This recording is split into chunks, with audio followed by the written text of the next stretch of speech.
Line சாக்லேட்ஸ்ல பாதாம், dates, chocolate மூணும் இருக்கு. ருசிக்கு சாக்லேட், அயன் சத்துக்கு டேட்ஸ், புரோட்டீனுக்கு பாதாம். தாத்தா ரொம்ப டெலிஷியஸா இருக்கு. Lion choco dates. Introducing Growth Guarantee Homes from MP Developers. Trust forever.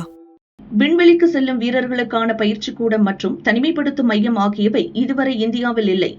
இதனால் ககன்யான் திட்டத்தின் முதல் கட்ட விண்வெளி வீரர்களான பிரசாந்த் நாயர், சுபான்ஷு சுக்லா, அங்கத் பிரதாப் மற்றும் அஜித் கிருஷ்ணன் ஆகியோர் ரஷ்யா மற்றும் அமெரிக்காவில் உள்ள மையங்களில் பயிற்சி பெற வேண்டிய நிலை ஏற்பட்டது.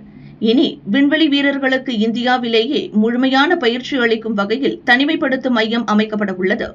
ஸ்ரீஹரிகோட்டாவில் ரூபாய் 26.02 கோடி மதிப்பில் ககன் யாத்ரி நிவாஸ் என்ற பெயரில் தனிமைப்படுத்தும் மையம் அமைக்கப்பட உள்ளது. இதற்காக இஸ்ரோ டெண்டர் கோரியுள்ளது. இம்மையத்தில் விண்கலத்தில் பல மணி நேரம் ஒரே நிலையில் அமர்ந்திருப்பதற்கான பயிற்சி அளிக்கப்பட உள்ளது. மேலும் விண்வெளி செல்லும் முன்பு விண்வெளி வீரர்களுக்கு நோய் தொற்று ஏற்படாத வகையில் தனிமைப்படுத்தப்படுவர். தொடர் மருத்துவ கண்காணிப்பு, உடற்பயிற்சி மற்றும் தங்குவதற்கான வசதிகள் உள்ளிட்டவை உலக தரத்தில் வழங்கப்பட உள்ளன.